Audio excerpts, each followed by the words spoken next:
Hello, scholars. Welcome to our next chapter of Study Together. This is chapter 24, and our book refers to it as Mass Society in an Age of Progress. And basically, this is the years 1871 to right before World War I. So what we're going to be briefly talking about today is kind of the state of Europe. What's going on after the Franco-Prussian War, after Germany's united, Italy's united. We're just going to briefly bounce around to several countries in Europe. And first, we're going to start with Britain. In Britain, if you recall, after the Crimean War, Britain took some time away from continental European affairs. They focused on imperialism. They also focused on their own government. First off, starting with their two-party parliamentary system. And the prime minister that we're going to talk about in 1871 is William Gladstone. He's a liberal. And although Britain had come far with several of the reform bills that we talked about, 1832, 1867, really working for the working class, voting increasing, Gladstone attempted to fix the ongoing crisis in Ireland. And basically what he attempted to do in 1870 was to give them a little bit more land, a little more autonomy. Give him mouse cookie, he's going to want milk, etc. We know the expression. The Irish wanted more. And basically, within a decade, Charles Parnell, leader in Ireland, turns his pleas into demanding home rule. We'll see this, a very similar story in India in our next chapter when we talk about Gandhi. And so Gladstone really didn't help the situation. If not, he made it worse. And this is going to eventually lead to the formation of the IRA, the Irish Republican Army. When we get to World War I, we have the Easter Rebellion during World War I. And to kind of get back at the Irish, the British are going to they used more force. And so, quote unquote, what to do with this Irish question is something that the British can't get rid of. It's going to continue to go on for quite some time. Moving on to France, if you recall Napoleon III, he was ousted after the Franco-Prussian War. Napoleon III had been the emperor of France since 1851.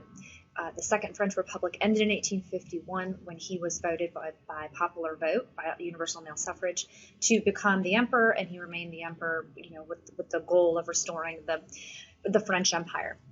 Well, once he's ousted, Bismarck forced the French to have a vote for the new government of France with universal male suffrage, and they voted for a commune, which is basically pretty radical. I mean, I'm sure you guessed by the name. This ultimately divided the country between working class and middle class. There was just this massive split between the two groups. Ultimately, again, this is France. They tend to end in violence. Now, we don't end up with barricades again, but thousands of deaths, a lot of violence. Following on top of that, keep that in mind with this visual. This is right after the French lost to the Prussians. France is a mess economically. They're paying $5 billion francs, sorry, not dollars, to the Prussians. They lost land. The feel in France is not healthy. It's not looking good. So we have a new constitution which ends the violence temporarily. And this new constitution, we are now at our Third Republic. And the Third Republic is going to last for 65 years. Prime Minister, we have a president. Now this is tricky in France because, again, the French tradition is monarchy. So there's a lot of monarchists left in France. But I want to tell you a quick story right here just to prove how the Third Republic is so supportive. So now we're at 1880. So we've had about a decade of violence, disaster in France. The Republic has been established, and we have a man by the name of Georges Boulanger. And basically, he's a military officer, and he is, kind of, if you have this visual, this patriot, this French patriot, and he gets the nickname Savior of France, and he really was extremely popular among the French. And there's all there's imagery of him as this he was a big man, this big man on a horse, and he was a savior, and he was going to save France. And there were a lot of French were really hoping that in 1889 he was going to overthrow the Third Republic. He lost his nerve and he fled out of France.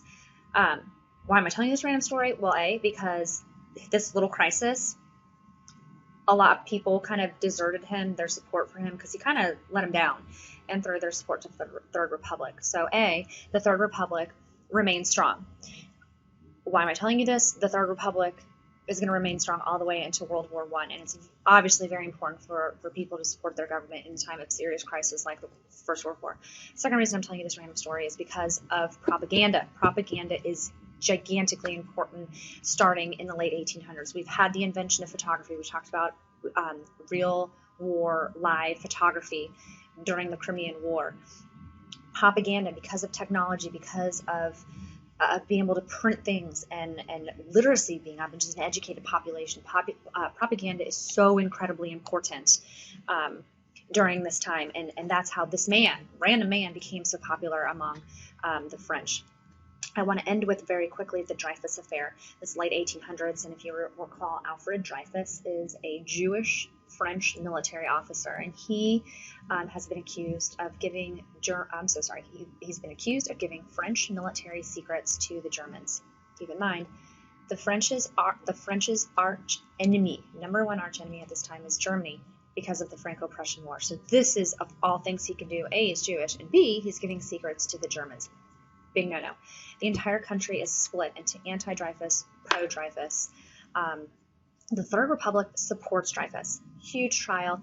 There is conclusive evidence that he is innocent. Again, the Third Republic comes out of this affair extremely popular, that they stood by his side and he was proven innocent. Another reason why I'm telling you this story is because anti-Semitism is in the rise, not only in Central Europe, but in France, a beautiful, stable, quasi-stable country like France. Anti-Semitism is on the rise, and I tell you that as we lead into, obviously, our world wars. Bouncing over to Spain, there was a new There was a new constitution drafted under King Alfonso the 13th, and he established parliamentary, kind of like constitutional government. There were two political groups, the conservatives and the liberals. There was not a little bit of suffrage, not universal male suffrage, to kind of give you an idea of where Spain was economically. Still not very stable. They lost the Spanish-American War, 1898, extraordinarily important year for the United States of America. In 3 months we beat Spain in Cuba. We beat Spain in the Philippines. This is gigantic for America. This was, if you can remember, the junior year, the Rough Riders. Teddy Roosevelt, great image. Again, going back to what we were talking about before, propaganda, yellow journalism, and how, we being the Americans made the Spaniards out to be just horrible people, and that's why we had to go save our brothers in the South. Socialism spread throughout Spain because of the economic problems and because of nationalistic problems that they had lost to this brand new baby American country. Spain will remain neutral during World War I. If you recall, what's going to eventually happen is after World War I, when we get to the Age of Anxiety and the rise of dictators, Francisco Franco will take a big, big role, and Spain will not so much be neutral in the Second World War. So moving right along to Germany, because of the Franco-Prussian War, we have a unified Germany. Germany is extremely nationalistic, a leftover, extremely militaristic from the Prussian military. That goes back 100 years with all of our Fredericks we talked about. Kaiser Wilhelm I is the Kaiser of Germany. Imperial Chancellor Otto von Bismarck, and then two houses, the upper house and the lower house, the Bundesrat and the Reichstag. Universal male suffrage throughout Germany as well. The military tradition, like I said, is extremely strong throughout Germany. Very important, again, as we lead into our First and Second World Wars. Now, Bismarck is going to run into some problems. Bismarck is a fascinating guy. We talked about him with Realpolitik. We talked about he's shrewd, he's manipulative, he's brilliant. He doesn't go to war with anyone unless he knows he can beat you. Within Germany, his role, he attempted to make changes in Germany, starting with his policy of Kulturkampf, meaning struggle for civilization, and he distrusted the Catholic Church. And he believed that the Catholics were more loyal to Rome than they were to Germany. And so he wanted the Catholics to take a oath of loyalty to Germany, basically abandoned their Catholic identity. This was a failure. If you recall, going back to the Peace of Augsburg, 1555, not half, but a large majority of southern Germany was Catholic, and they're not going to do that. So he then moves on to attacking the socialists. The Kulturkampf was right after the Franco-Prussian War. Attacking the socialists was like 1878.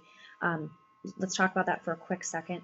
The SPD, the big socialist party in Germany, he was shocked with how fast this group had grown. Keep in mind, by 1912, right before the eve of World War I, the SPD is the largest political party in Germany. And so he attempted to pass reforms to get people away from SPD. He attempted to, by 1890, he then wanted to repress socialism, repress the socialists.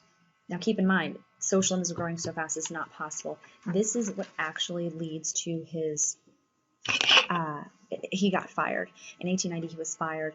Wilhelm I died, and his Wilhelm II was the new Kaiser. Wilhelm II didn't want to deal with any of this. He wanted to take Germany into a new direction, and so Bismarck died. I find that fascinating because it's going to lead us into an interesting conversation of the formation of the alliances. Wilhelm II does something, in my opinion, I don't think Bismarck would have done. We'll talk about that when we get closer to the First World War. Just keep that in mind for me.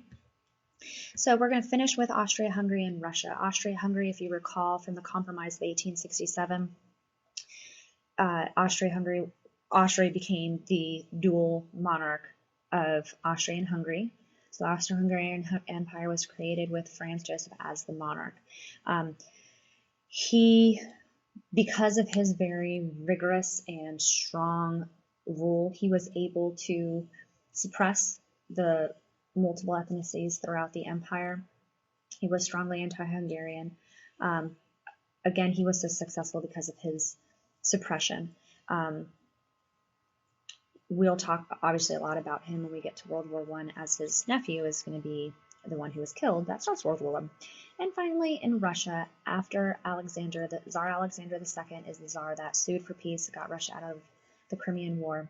He then emancipated the serfs and really went through a lot of liberal reforms throughout Russia. He was killed, assassinated in 1881. Tsar Alexander III was the next Tsar, and he introduced the whole concept of Russification, with this process of forcing the Russian ethnicity, or not the ethnicity, but culture on all the different ethnicities, and really kind of taking a step back from what Alexander II had done. His son, Nicholas II, he I'm sure was a lovely guy, but a very weak leader. He, definitely adopted his father's conviction of absolute power, that czars will prevail. You don't question the czar. And it's Nicholas II that is our czar that leads us into World War I. So on that note, I leave you there, and I will talk to you soon. Goodbye.